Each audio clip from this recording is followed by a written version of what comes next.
Welcome back to Sports First. It's your host, Sabotage. As always, welcome back to Sports First, number one in sports. Today on the NFL Plus Fantasy Podcast, let's get right into it. All talk fantasy plus a little NFL, like I just said. King of the Ring or King of Fantasy, as always, it's JT this week. I think last week it was Patty McBatty. This week he ain't did so great, but today it was Jonathan Tyler with the outstanding performance with with 32 carries. I'm telling you, 32 with 185 yards, 4 touchdowns, plus, yes, there's a plus 3 receptions for 19 yards, 1 touchdown, 3 targets. So yeah, got targeted 3 times, caught all 3. Just production every single place in every single way. So yeah, if you had him, like, you only needed 1 or 2. I mean, if you had him and Justin Jefferson and say what quarterback, Justin Herbert, let's say. Well, those are like those are the 3 of the 5 leaders. But I guess we can go ahead and go down to top 10, I guess. We had Cam, Zach Ertz had a big game with 28. Elijah Moore, the rookie from I forget where this rookie came from, but the rookie, we'll go ahead and say that because that was on the spot for myself. Then you had Devontae Adams with he hadn't had a good game in a little bit. I don't think he had a good game last week because I'm pretty sure I faced him against one of my opponents. Devontae Adams with 30, Jalen with 30, Aaron Rodgers 33 with that good game against Miami, Minnesota. Then Herbert with 34 and just getting 37. I actually have Justin Jefferson, but it doesn't help out when the rest of your team doesn't show up, when 4 or 5 of your players like get like 20 points together. I was one of those suckers who had Patty the Batty Mahomes. I actually just got him in a trade, so the bad part is I gave up DJ Moore, Cam Newton, and CEH Clyde Edwards. I gave them all up, and I would have probably won if I would have kept all of them. But hey, stuff happens, make mistakes, which I've had a good amount this season. I mean, well, that's a different story for a different time. How about that? But yeah, Jonathan Taylor with the big game. The second biggest game was Austin Eckler, the assist or the runner-up king of the ring. I mean, we still have tomorrow's game, but that doesn't count for what Otto.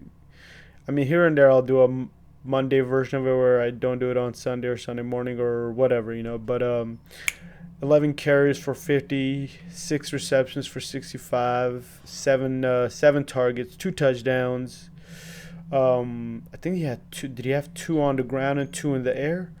Yes, he did. That dude so 4 touchdowns, 6 from was it 5 or 6? I thought it was 6 for some reason, but no, it was 6 touchdowns for Jonathan Tyler.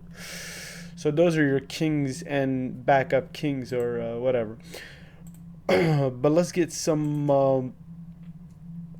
Right now, the number 1 quarterback is your boy Jalen Hurts, Josh Allen, Patrick Mahomes, Justin Herbert, Tom Brady. Tom Brady was first, but it's a bye week. But I don't think his last game was still pretty decent. I thought for a little bit he was number 1. Jonathan Taylor finally got up to that number 1 spot for running backs. Austin Eckler at 2. It took him around 2 weeks after the King Henry left. Then they finally caught up in fantasy points. I'm sure Jonathan Taylor actually might have caught up with yards on the ground also. I'm not sure about, Eckler is more of he's pretty much a dual threat running back, as you could say that. I guess you could say that. A surprising player was, I guess, coming into the season, nobody expected this much production from JC. JC from AZ. JC from AZ, as in James Conner. Just been playing really good. Aaron Jones was out. AJ Dillon came in, played a pretty decent game. Cordell Patterson was also out. Kamara was out. Ezekiel Elliott got injured. As you all already know, Henry's out, but he's still number 3. It's been, what, has it been 3 weeks? I don't think it has hit 3. But Najee Harris played himself a pretty decent game. Wide receivers, Cooper Kupp still at that top spot. Tyreek Hill, DB Samuels. DB Samuels just all-around production, ground, air. Dude is he's a weapon. That's what he is. Devontae Adams, Justin Jefferson had a really, like I always said, he had the really big game today. Jamar Chase, that's crazy. Joey Burrito had Justin Jefferson and Jamar Chase as his wide receivers during that LSU season. That's freaking crazy. That's, man, I don't know how you don't win a championship, with those 2 top wide receivers. They're top wide receivers in the NFL right now. Both of them are close to 1,000 yards, close to 60 receptions for each one of them. That's just amazing that Joey badass. I mean, LSU fans must have loved it. I remember I watched and I thought it was I thought Jamar Chase was a good wide receiver. No, actually, I thought Justin Jefferson was a good wide receiver then, but sometimes it just doesn't. I mean, I thought Mike Williams was a really great wide. I thought he would end up being one of the greats, coming out of college, but he's been really good this year, but it took him a while though. But let's dang, losing my voice already. Let's get into some scores, since we pretty much just got down to just players and players and players. Like I said, Giants Bucks is gonna be today 7:15. I mean, you expect Buccaneers to win this one after that loss, but Danny Dimes has been playing pretty decent. Does he? I think he gets another one of his wide receivers. I think Galladay might have played last week, but I think he gets another one of his players back. So that's some goodness for him. That Sunday night game was actually really good. Benny Hanna came back. It was pretty much a last second field. No, it wasn't. Actually, no, it was a touchdown. I think it was by Eckler. I mean, I'm all over the place right now. But obviously, Eckler killed it in that game. Cardinals versus Seahawks. I expected a lot from that the Cardinals defense. I had them, so I expected a lot from them. Last week, Russell Wilson didn't have a great game. This week, he didn't have a really great game either. But he got Tyler Lockett some points for those people who needed those Tyler Lockett points. And him and what's his name, DK Metcalf, that connection is looking much better. Well, I mean, this week it looked really good. Maybe he saw some when him and Geno were playing together. But hey, the game that actually most of us thought was going to be the point getter, or pretty much the one that had all the points involved in it, was the Chiefs versus Dallas Cowboys. That wasn't the case.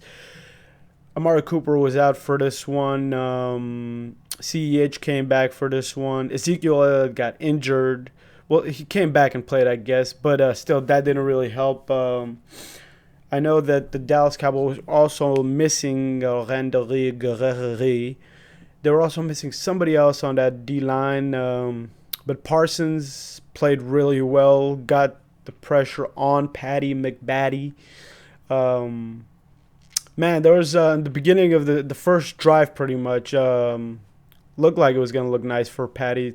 But they did some like option type play where similar to what Gaskins did, but pretty much handed the ball off to Travis Kelce. Defense didn't see it coming. Travis just ran into the middle.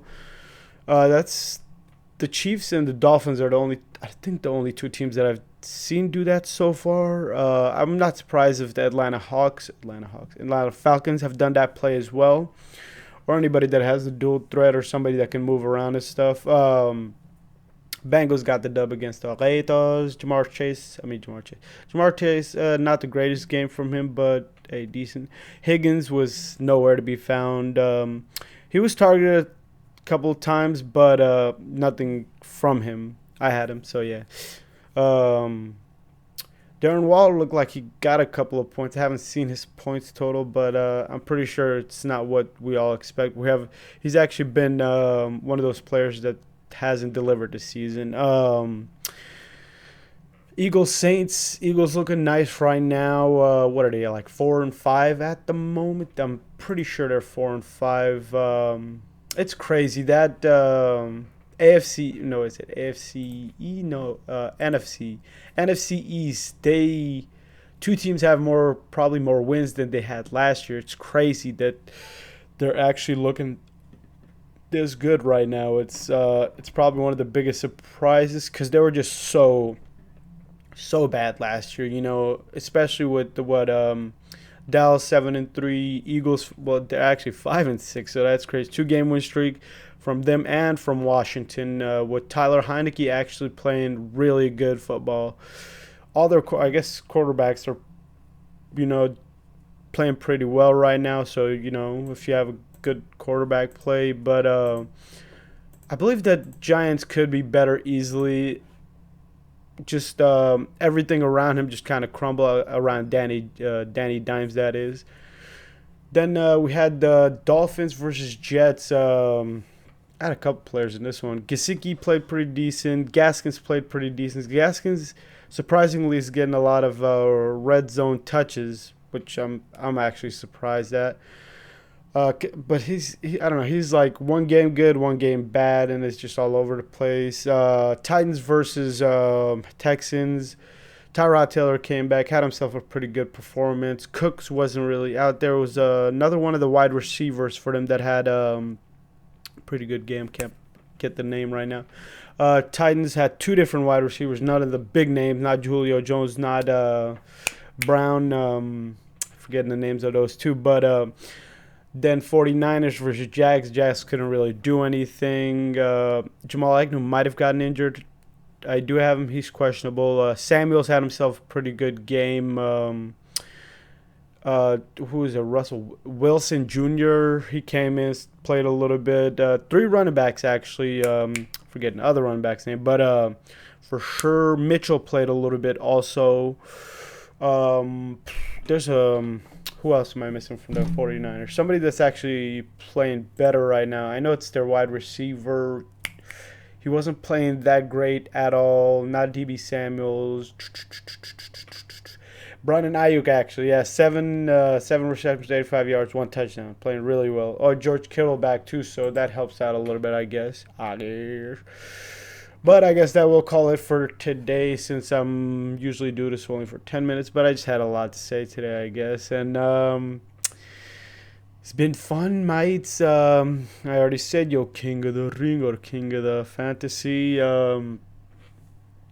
Guess we'll see you next. I might do it's more Sunday. This is pretty much Monday. But next week I'll most definitely be doing before the primetime Sunday game. So, Sabotage out.